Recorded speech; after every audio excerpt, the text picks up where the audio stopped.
어떤 교회에 방문한 적이 있어요. 내비로 이제 교회를 찾았는데 찾을 수가 없는 거예요. 내비까지 왔는데. 그럼 어디있지? 하고 막 찾아봤는데 없는 거야. 그래서 목사님한테 전화를 했더니 어디 골목으로 내려오라는 거야. 아, 그래서 이제 내려갔죠. 갔더니 교회가 산비탈에 있는 거예요. 그러니까 목사님, 교회가 어디 산비탈에 있냐고. 옛날 우리 부산에 삼곡도가 아세요? 거기 있는 건데, 아니 여기에 어떻게 교회가 있냐고. 이 벽돌하며 이 철근하며 이런 것들 다 어떻게 해고 이 교회가 세워졌냐고 여쭤봤어요. 그러니까 이 교회가 언제 세워졌냐면 부산의 6.25 논란 때 부산 피라민들이 와서 세운 교회라는 거예요. 근데 그분들이 무슨 물질이 있겠습니까? 뭐가 있겠습니까? 그러니까 벽돌을 다 사와서 주일날 또 예배 시간에 그 벽돌은 그 오솔길 같은 아주 한 사람 정도 지나갈 만한 공간 있잖아요. 그 공간은 지구성 맞다는 거예요. 그래서 벽돌을, 시멘트를 했던 곳이 바로 이 교회라고 하시더라고요. 그러니까 그것을 듣고선 이 교회를 보니까 또 그 오솔길 같은 그 작은 도로를 보니까 성도들의 마음이 느껴지더라고요. 성도들이 주일마다 올 때마다 벽돌을 짓고 와서 교회를 건축하는 그 모습들이 딱 펼쳐지는데, 야, 하나님이 저런 성도들을 사랑하지 않으시면 누구를 사랑하실 건가? 그 생각이 들더라고요. 이것이 바로 헌신이고 이것이 바로 하나님에 대한 사랑이구나, 그런 생각이 들었어요. 근데 그것을 보고서 젊은 우리 세대, 우리는 다시 한번 떠올려 봐요. 우리는 뭔가 조금만 힘들거나 조금만 나의 시간을 차지하는 일이 생기거나 조금만 불편한 일이 있어도 어떻게 되죠? 되게 먼저 피곤해져요. 그리고 답답해지고 불편해져요. 그럼 왜일까요? 헌신이 부족해서? 그들보다 어떤 마음들이 부족해서? 그럴까요? 그렇지는 않을 것 같아요. 상황과 환경이 좀 달라졌겠죠. 많은 이들이 하나님 앞에서 일을 하는 것에 대해서 굉장히 힘들어하는 것을 보게 됩니다. 어떤 이는 직장 때문에 휴일에 쉬지 못하는 사람들도 있고요. 어떤 사람은 그래서 어쩔 수 없이 온라인 헌금을 드리는 분들도 있고요. 어떤 이는 어쩔 수 없이 헌신하는 것에 대해서 다른 사람들한테 아끼는 경우도 있습니다. 그렇습니다. 어쩔 수 없는 일들이 있어요. 주일날이면 예배당에 오고 싶은데 내 승계가 걸려있고 내 삶에 걸려있어서 주일날 오지 못하는 경우들이 있습니다. 근데 그것을 말하는 것이 아닙니다. 오늘 얘기하고 싶은 건 뭐냐면, 오늘 내가 하나님 앞에 서 있을 때 이 예배가 나의 그냥 권리요, 하나님께서 주시는 그 은혜를 체험하는 곳이 아니라 그냥 나의 안 가면 안 되는 의무처럼 되어지는 곳은 아닌가. 오늘 내가 하나님께 헌신하고 그 헌신함으로 기뻐했던 그 마음들은 사라지고, 내가 안 오면 교회가 너무 힘들겠지, 목사님의 마음에 상처 있겠지, 뭐 하겠지 하는 어떤 의무감으로 내가 헌신하고 있는 것을 알게 돼요. 우리가 하게 돼요. 저도 20살 때 초반 생각을 해봐요. 그냥 평신도 때 교회 오면요 수십 가지 일을 했어요. 그냥 가만히 있으면 주원아 빨리 와, 유전집 성도 빨리 와, 이런 식으로 청년 이리 와, 주원아 이런 식으로 해서 여기저기 불려나갔어요. 찬양대 하라고 찬양대 하고요, 교사하라고 하면 교사하고요, 또 성가대 하라고 성가대 하고요, 봉사하라고 하면 봉사하고요, 교회에 구준이 있으면 구준이 하라고 하고요. 근데 20살 초반 때, 아니 또 신앙생활은 지금도 마찬가지지만 그게 기쁘더라 이거죠. 즐겁더라 이거죠. 행복하다 이거죠. 그런데 어느 순간에 제 마음 가운데 이제 제가 이제 이 교회를 섬기는데 이제 전도사가 되고 이제 목사가 되고 하는데 어느 순간에 그게 의무로 변해버리는 것들을 보게 됐어요. 깜짝 놀랐어요. 어느 날은 교회를 가기 싫은 거야. 왜? 나는 지치거든, 나도 힘들거든, 피곤하거든. 예배 한 번 정도 쉬면 이런 마음들이 와 오는데 지금은 뭐 그렇지는 않습니다. 근데 제가 부교육자던 시절에 그런 계속 의무감으로 예배드리는 그 순간에 하루에 4번을 예배를 똑같은 설교를 4번 드리는 그 순간에 그런 마음이 들더라 이거죠. 지치구나. 그냥 좀 자리에 계속 앉고선 한 시간 정도 좀 쉬고 싶다. 이런 마음들. 의무로 변해버린 그 마음들. 하나님 그 마음을 받으시겠습니까? 어쩌면 똑같은 예배이고 똑같은 헌신이에요. 그런데 그 똑같은 헌신과 똑같은 예배인데도 불구하고 우리의 중심이 어디 있느냐에 따라서 우리의 예배는 굉장히 값질 수도 있고요. 우리 예배는 때로는 굉장히 값쌀 수도 있다는 것을 우리가 알아야 합니다. 귀한 예배 드릴 거면 귀한 헌신할 거면 어떻게 해야 되죠? 값싸게 드리고 싶으세요? 아니면 값지게 드리고 싶으세요? 그렇죠. 우리가 값지게 드려야죠. 값지게 드려야 합니다. 오늘 본문에서 우리 예배가 우리의 헌신이 값지게 되는 경험들을 배우는 성령의 임재가 되는 시간이 되게 간절을 합니다. 첫 번째, 어떻게 하면 값지게 될 수 있을까? 7가지 시작. 하나님께 진심으로 드려야 값지게 될 수 있다. 다윗은요 지금 자신의 집값을 아주 톡톡하게 치르고 있습니다. 그리고 그 죗값에 대해서 굉장히 괴로워하고 있어요. 갓 선지자가 다윗에게 이렇게 3가지를 얘기해요. 3년에 뭐예요? 기근.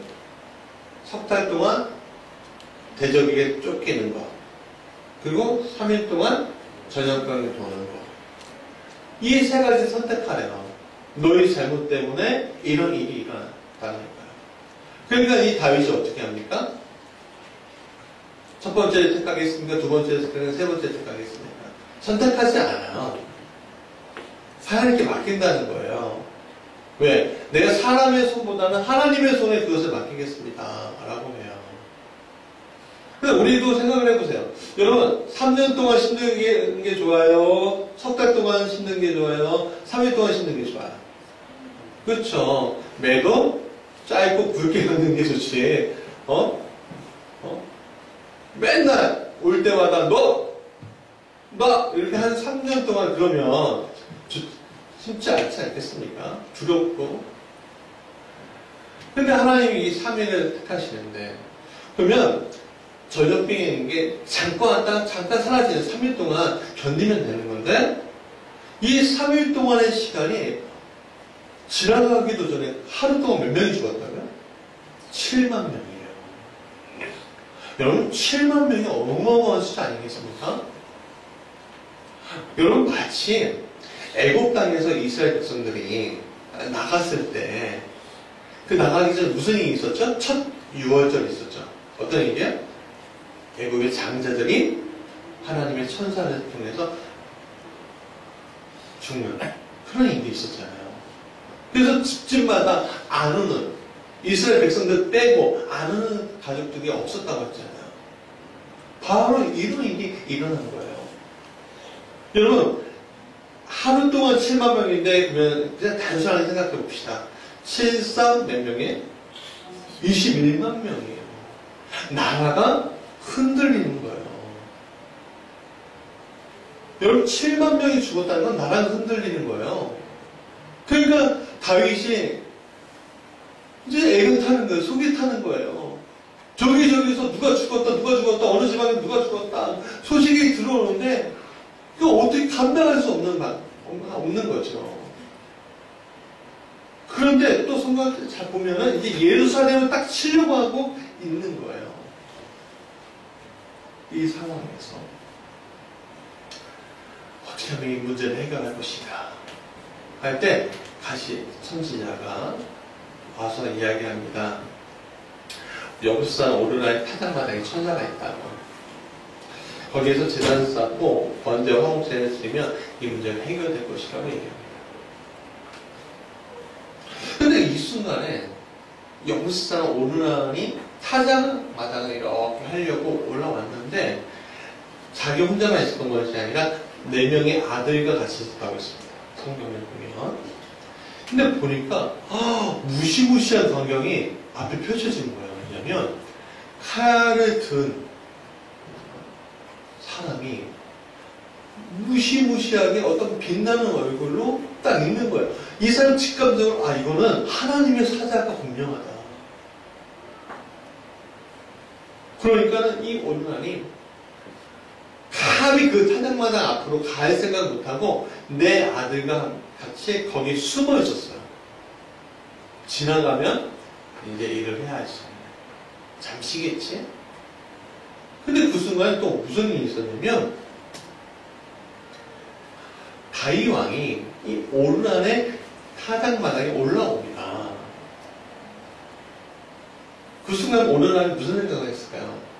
자기의 타작마당에 천사가 있고 다윗 왕이 올라와요. 아주 범상치 않은 일이 내 땅에서 벌어지고 있구나. 그런 생각 들지 않을까요?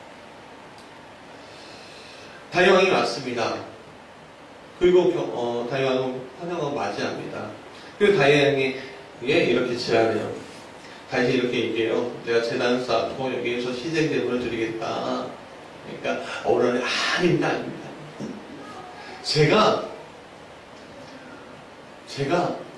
희생제물과 번제단과 그 불쏘시개를 다 내 여기 타작마당에 있는 걸 가지고선 다 드리겠으니까 왕 걱정하지 마십시오.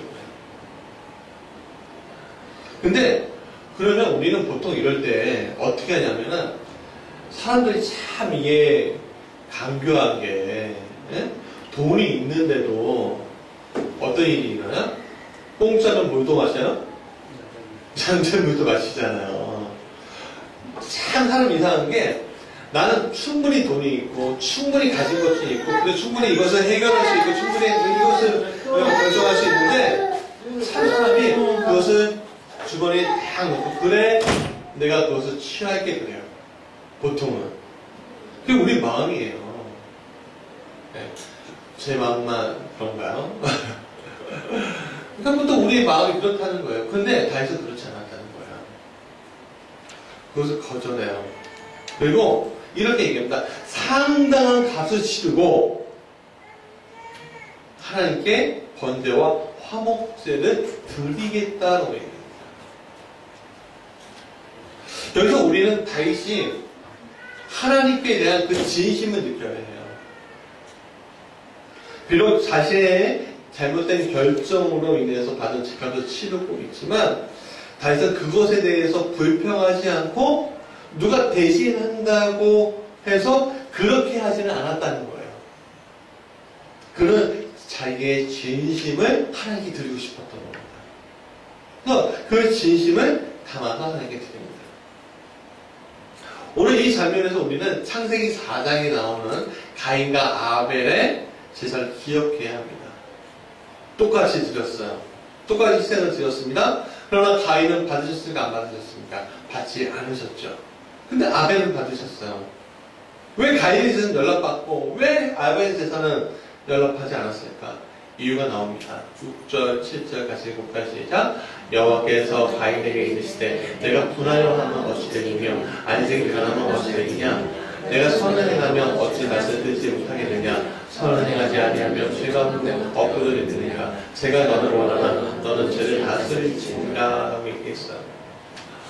즉 가인에게 오늘 이 연락된 것은 의무였지 권리 하나님께 드리려는 진심이 없다는 거예요. 아까운 거죠. 왜? 내가 수고하고 애쓴 거잖아요.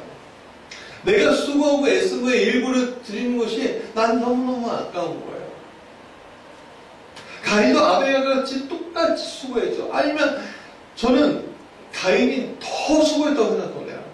더 애썼다고 생각해요. 왜냐면 여러분 양 치는 것보다 농사 짓는 게 쉬워요? 아니면 농사 짓는 게 양 치는 것보다 쉬워요? 우리 농사도 안 해보고 양 쳐본 적이 없죠. 예. 근데 그냥 생각을 해보세요. 양을 몰고서 하루 종일 들판에서 양 모는 것과 우리가 밭에 나가서 논에 나가서 하루 종일 어떻게 해요? 씨 뿌려야 되죠.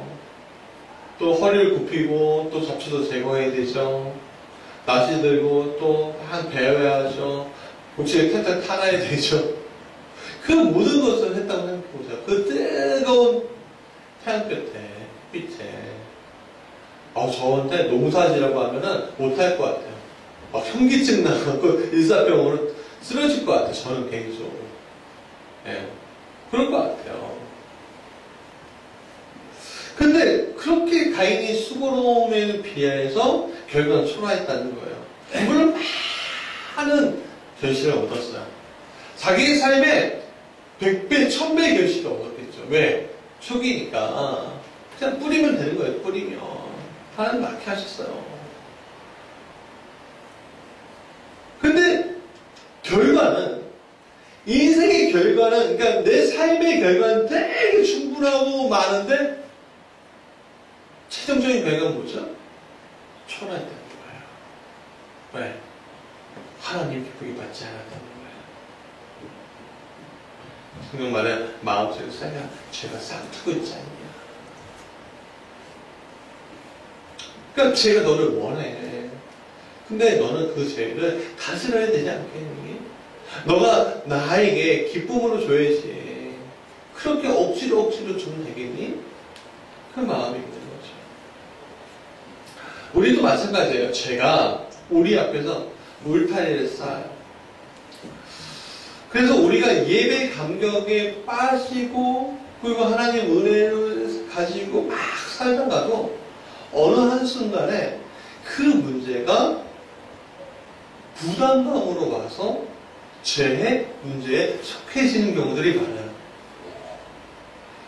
때로는 그런 일들이 계속 반복되다 보면은 예배에서 감격을 받는데 잠깐 그 감격을 받고 나서 바로 나가면 어떻게 해요? 그냥 내 죄의 부담감을 벗는 것에만 만족하고 돌아가는 것들 많아요. 그건 참 마음이 아파요. 왜? 이 예배에 누구의 피가 지금 들어가 있어요? 예수님의 피가 들어가 있어요. 근데 여러분 알아야 돼요. 예수님의 피만 들어와 있는 것이 아니라 여러분의 피도 섞여 있어야 된다는 거예요. 이해되십니까? 오늘 우리의 헌신, 우리의 마음, 우리의 영이 주님과 맞닿아져 있어야 하는 거예요. 그런데 그냥 주님의 공급하심만 받고서 이 정도면 됐지. 오늘도 살아갈 수 있겠지. 하고 있으면 결국 어떻게 해요? 잠깐 일시적인 기쁨만 맛보고 가는 것이요. 그러니까 우리가 수고한 것도 하나님께 드려도 하나님께 받지 않으시는 거예요. 그러니까 우리에게 어떤 일이 일어나요? 합당한 보상이 없는 거예요. 우리가 하나님께서 주신 것 때문에 감사함으로 우리가 이 자리에 있는 거지만 그 감사함에 표현할 수 있는 방법들이 물론 우리가 수억, 수천만 원 이렇게 헌금한다고 했고 우리가 24시간 헌신한다고 했고 하나님이 주신 은혜를 다 갚을 수 없는 거죠. 그렇죠? 갚을 수 없는 거예요. 우리는 우리의 노력으로는 절대로 갚을 수 없어요. 그러나 우리 하나님을 기쁘시게 할 수 있잖아요. 은혜를 갚지 못해도 기쁘시게 하는 것은 우리가 해야 되는 거예요.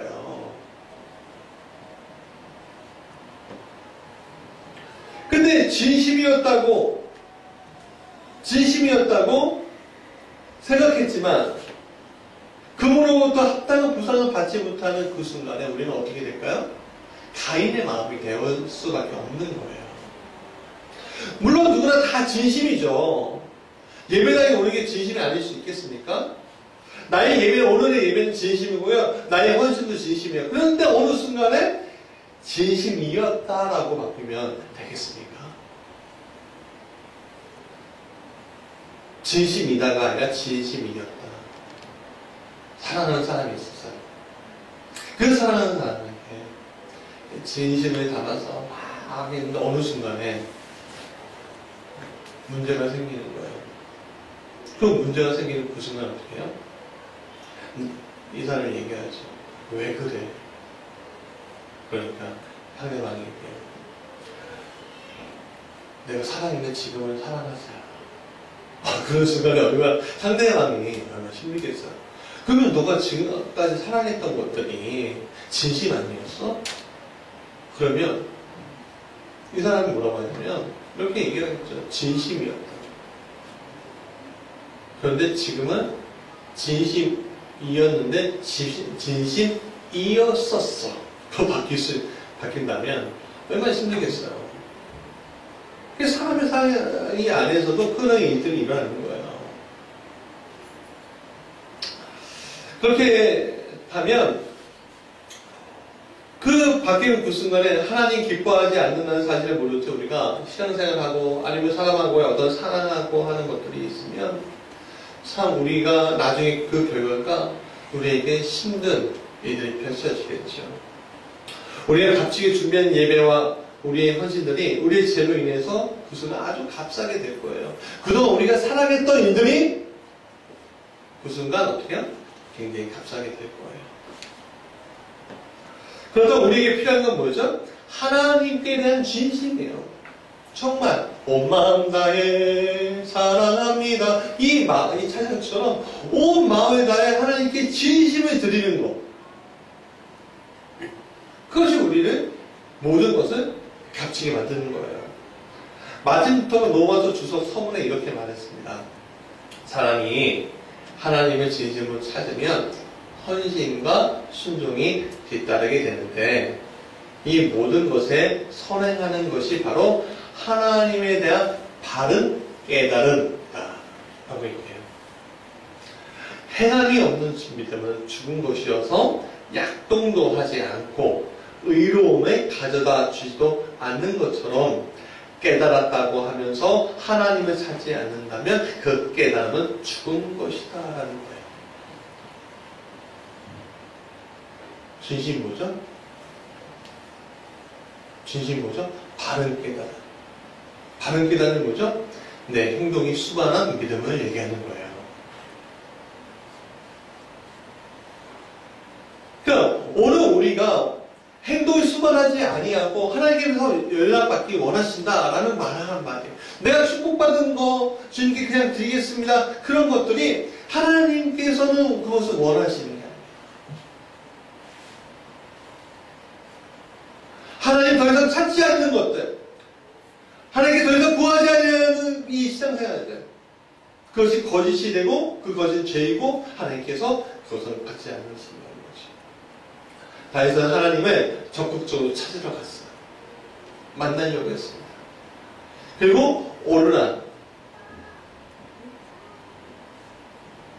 섭외하는 아리우나라고 하는 이 오르난이 자신의 타작마당과 더불어 제단을 쌓는 것과 제물 드리겠다고 제안하지만 거절하고 그리고 상당한 값으로 치릅니다.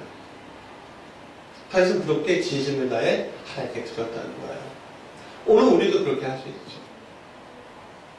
그것이 오늘 우리에게 주신 하나님 진심이기도 해요. 진심은 뭐 한다고요? 통한대잖아요. 사람들하고 통하는데 하나님과 통하지 않겠습니까? 진심이 있다면 우리는 변명하지 않아도 됩니다. 왜? 하나님 다 아시잖아요. 그렇죠? 진심이 있다면 우리는 무리하지 않아도 돼요. 왜? 하나님이 다 아시니까. 집사님, 이거 집사님, 에어컨 좀 틀어주세요. 뭐 예를 들어 볼까요? 우리는 하나님의 일을 하면 종종 오해받는 경우들 많이 있습니다. 나의 의도와는 전혀 상관없는 일들이 많이 있죠. 예전에 승격던 목사님의 일화예요. 서울에서 전도사 생활을 하다가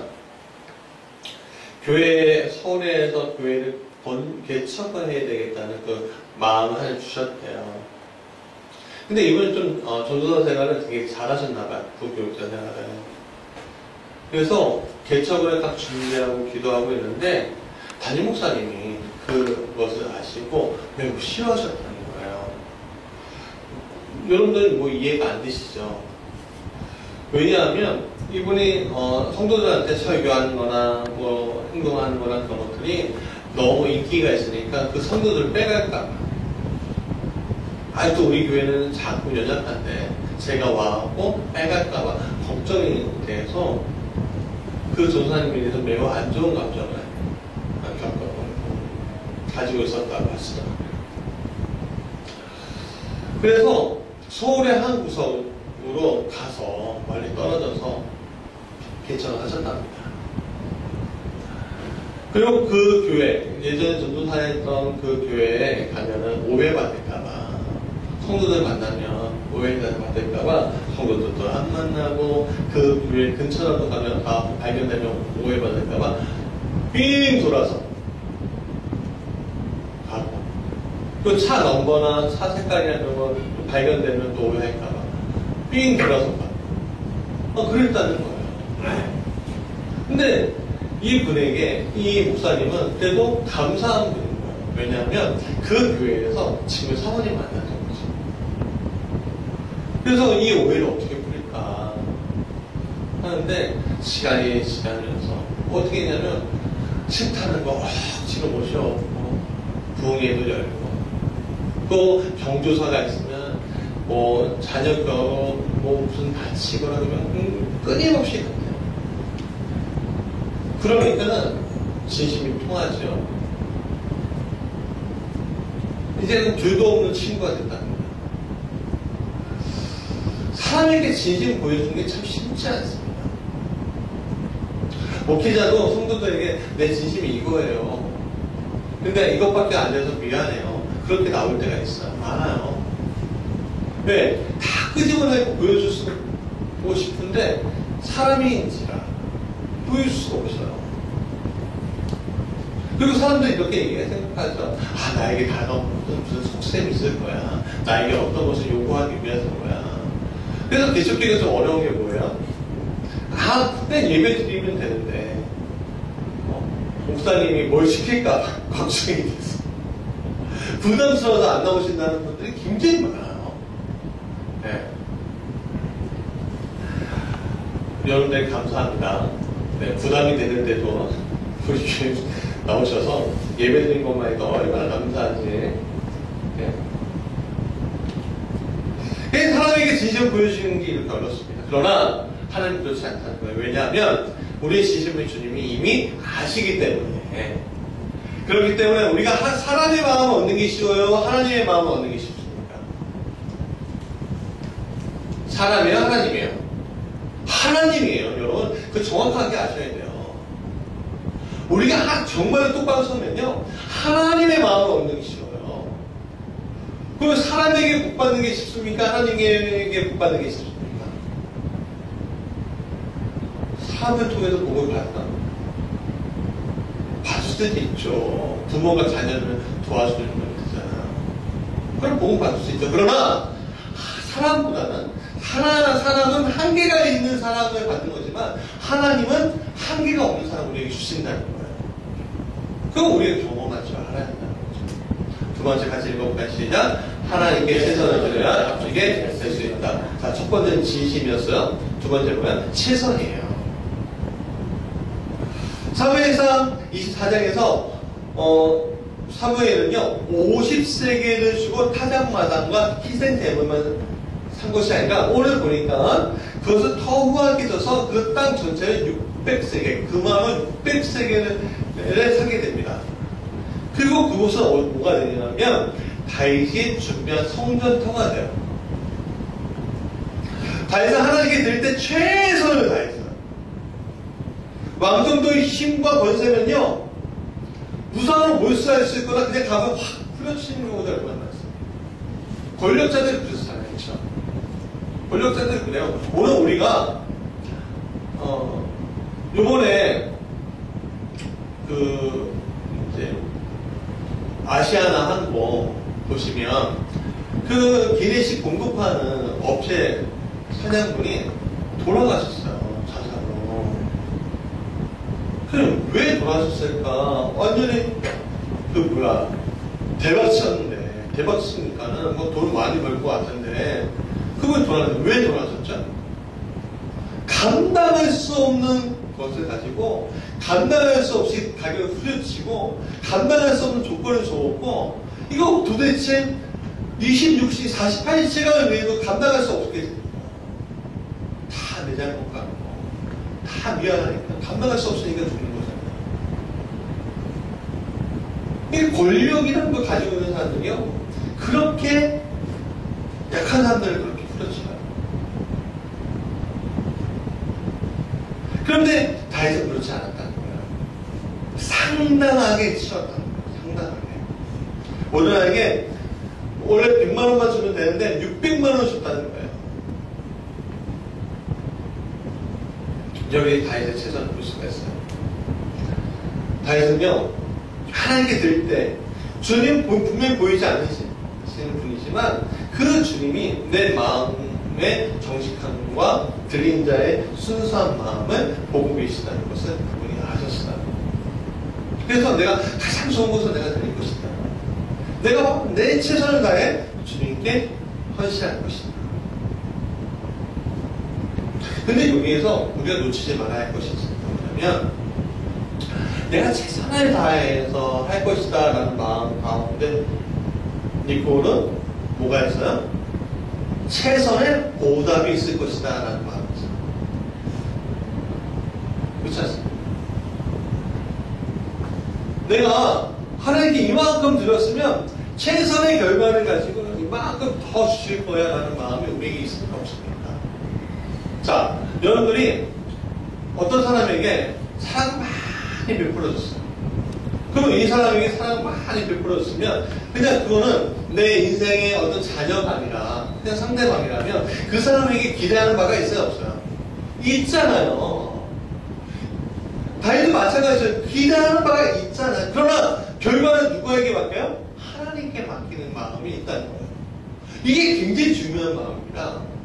내가 드린다고 되어 있고 지금 당장 나에게 솟아나와야 해 라는 마음이 우리에게 누구나 다 가지고 있는데 다윗은 그 결과는 하나님께 드렸다는 거예요.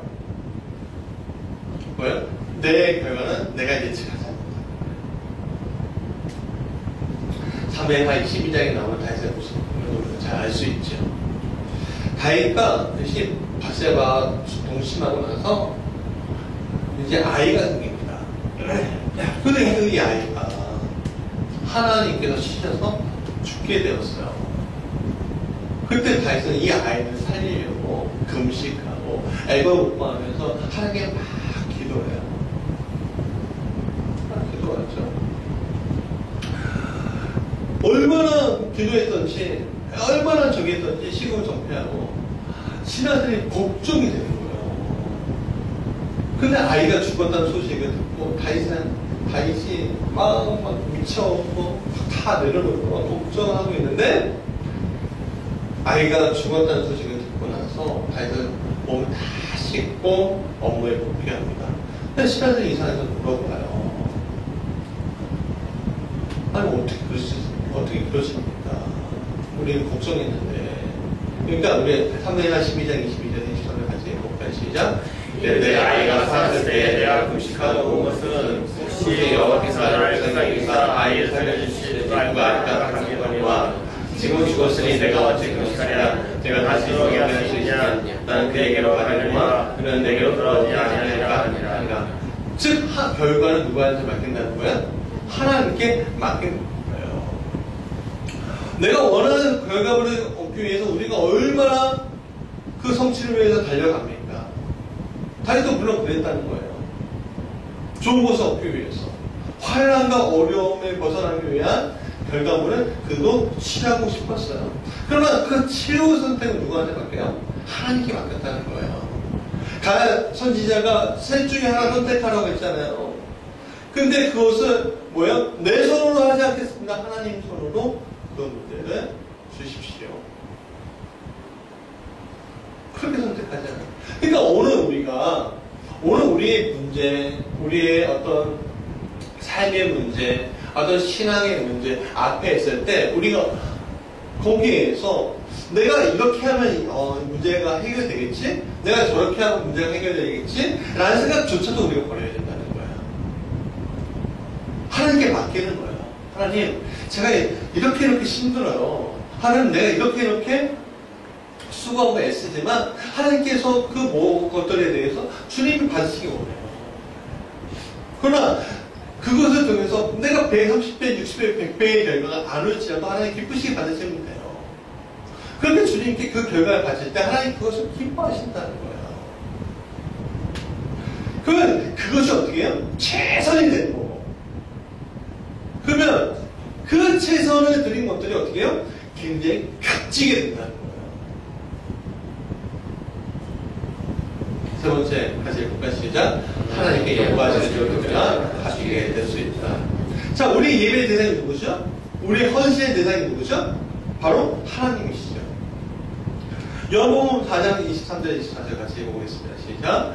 아버지께 참되게 예배하는 자들은 영과 진리로 예배할 때가 오나니 곧 이때라. 아버지께서 자기에게 이렇게 예배하는 자들을 찾으시니까 하나님 영이시니 예배하는 자가 영과 진리로 예배할지어다. 아멘. 예배하는 자가 어떤 사람이에요? 영과 진리로 예배하는 거예요. 그럼 영과 진리로 예배하는 건 뭐예요? 다른 말하면 말씀과 성령으로 거듭난 자만이 영이신 하나님께 바르고 신령하고 값진 예배를 드릴 수 있다는 거예요. 다시 한번, 말씀과 성령이 우리에게 들어와서 거듭난 자만이 하나님께 바르고 신령하게 값지게 드릴 수 있다. 오늘 우리 그래야 한다는 거지.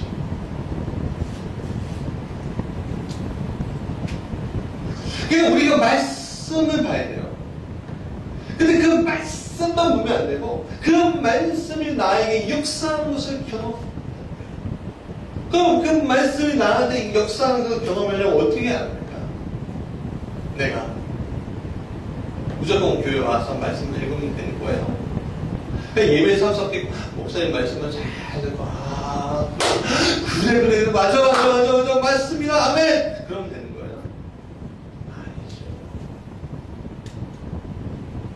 아무리 말씀을 전하는 자가 못하시라 내가 보는 그 성경이 말씀이 그 축복의 말씀이 아니고 어떤 때는 어떤 저주의 말씀일지라도 내가 그 말씀 안에서 내가 하나님을 사랑하겠다. 진심으로 내가 그 하나님을 경배하겠다. 그 말씀 내가 받아들이겠다. 라고 다짐하고 그리고 내가 로마서 12장 1절에 있는 말씀처럼 그러면 형제들아 내가 하나님의 저 모든 자비하심으로 너희를 권하노니 너희 몸은 하나님 기뻐하시는 거룩한 산 제물로 드리겠다. 라고 할 때 뭐가 됩니까? 우리가 드릴 수 있는 가장 강력한 영적인 예배가 될 수 있습니다. 오늘 욥이 있습니다. 이 욥은 또 다윗이 있습니다. 또 어떤 사람은 사무엘 같은 사람이 있고요. 어떤 사람은 예수님과 같은 마음 품는 사람이 있고요. 어떤 사람은 베드로 같은 사람 체험한 사람이 있고요. 여러 가지 방법과 여러 가지 상황과 여러 가지 신앙적인 그 상황 가운데 어떤 사람은 유다와 같은 사람 그런 사람들이 있습니다. 그 사람들의 그 각자의 그 삶 속에서 여러 가지 환경과 여러 가지 여건 안에서 하나님께 내가 서 있지만 내가 오늘 이 순간 거룩한 산sem으로 내가 드립니다. 그게 영이 교통하는 예배가 되는 것이죠. 사랑하는 여러분 우리 먼저 우리의 시간, 우리의 모든 수고 드리기 전에 내 안에 계신 성령을 돌아봐야 합니다. 나의 중심과 생각이 그걸 의심하게 하는 거 아니야? 혹시 내 주위에 죄 울타리가 있는 거 아니야? 그걸 돌아봐야지. 그 제 문제를 내 안에 계신 예수님의 보혈로 그 피 흘림으로 씻어내고 주님 앞에 가서 주님이 어떻게 하면 나의 마음을 받으실까라는 생각하지 말고 이 모든 것을 나의 영적 예배로 내가 만들어야겠다 라는 다짐을 가지고 내 삶을 주님께 드리고 그리고 내 행동 하나하나가 주님을 보고 있으니까 주님께서 원하시는 마음을 가지고 하겠다 할 때 우리는 우리의 애씀과 우리의 수고와 우리의 헌신 그 모든 것들이 값싼 것이 아니라 정말로 값지게 되는 변하게 되는 것입니다. 자, 말씀의 결론이에요. 다윗에게 중요한 한 가지가 있었습니다. 그건 그가 왕으로서의 어떤 권력, 위치가 아니라 그가 한 인간으로서 하나님을 바라보는 자리에 그가 있었다는 겁니다.